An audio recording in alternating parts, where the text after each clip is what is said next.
I have a very special guest in studio with me right now. Best-selling author, his latest book, After America. Also a radio host, Mark Steyn, is joining me. Mark is in town because you're going to be doing a full hour with Michael Corn on the arena this evening. Yeah, that's right. I'm looking forward to it. Always enjoy my going head-to-head with Michael. Yeah, you guys are old tough chums. But fair. Yeah, that's a very fair assessment of Michael Corn, I must say. He was just in here. I love having Michael in studio here as well. So what I love about you is you can talk about pretty much anything. So I want to talk to you about some of the top stories we're following here today on Newswire. First of all, what happened yesterday in Iran and now what is happening. Great Britain is pulling its staff. It's closed its embassy. There's the question, other countries are looking at doing it as well. Right. I put the question to Michael Corn, should Canada do it? And Michael said yes, and not just for safety reasons, but more as a show of solidarity. Yes, I think more because this is the minimal courtesy between civilized states. If you go back to the Cold War, whatever the difference is between the United States and the Soviet Union, Washington never had to fear the Politburo sending a bunch of goons in to trash the US Embassy in Moscow. It's absolutely the minimal criterion you have to meet to qualify under international law. I don't believe in international law, but it happens to be the case, as a functioning state. Iran, this hideous Islamic Republic in Iran, came into being 30 years ago by storming the US Embassy. Now it's doing the same thing to the British Embassy. You can't have civilized relations within states that do not respect basic norms.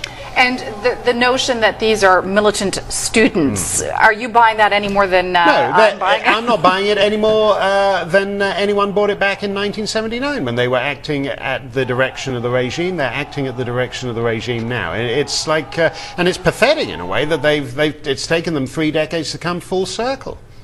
And if Canada talks tough and we don't pull out, it then probably does become a safety issue, because if they're willing to do that to the British Embassy yesterday, it's only a matter of time before they start picking us off one by one, really.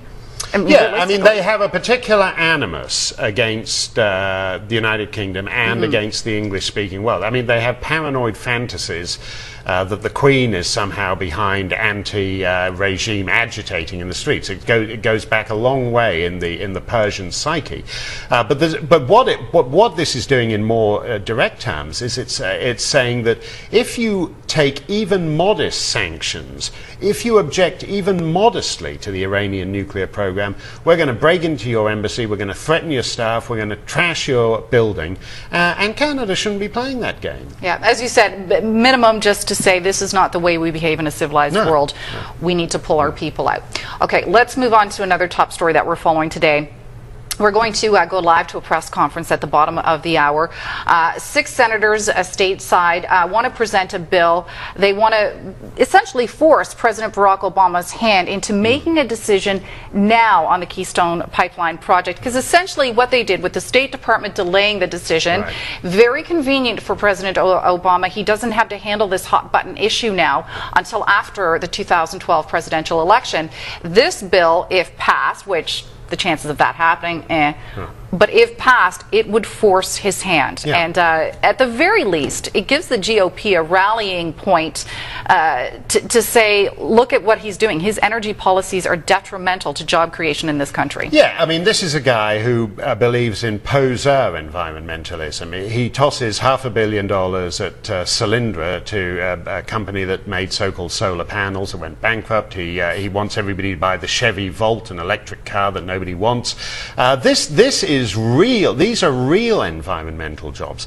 And I mean, it is a purely political decision. What's absurd about it is the idea that by delaying it until after the election, Canada just says, oh, well, thank you for that, Washington. We're going to take all our fabulous stock of energy and we're going to put it in a shoebox under the bed until you find the courage to make the decision on this thing. It's preposterous. There's all kinds of other buyers out there for it. Serious nation states who act in their national interest. markets like China.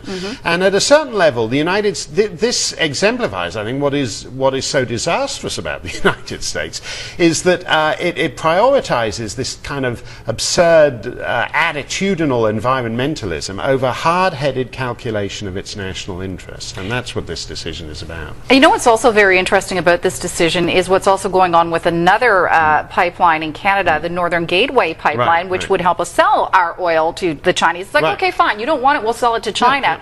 But it's so funny because even Prime Minister Stephen Harper, in an interview last week, alluded to the fact that there may be American dollars going to support environmental groups that are protesting against that pipeline. Why?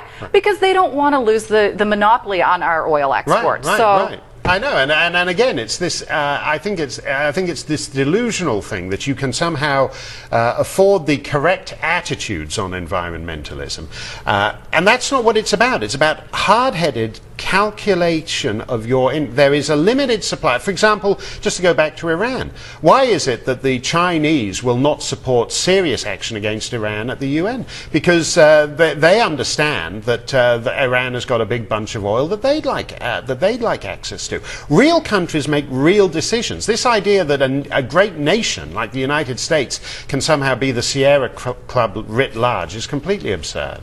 Mark Steyn, I wish I had a whole hour with you myself. Unfortunately, I don't. You have to go. But I thank you for joining.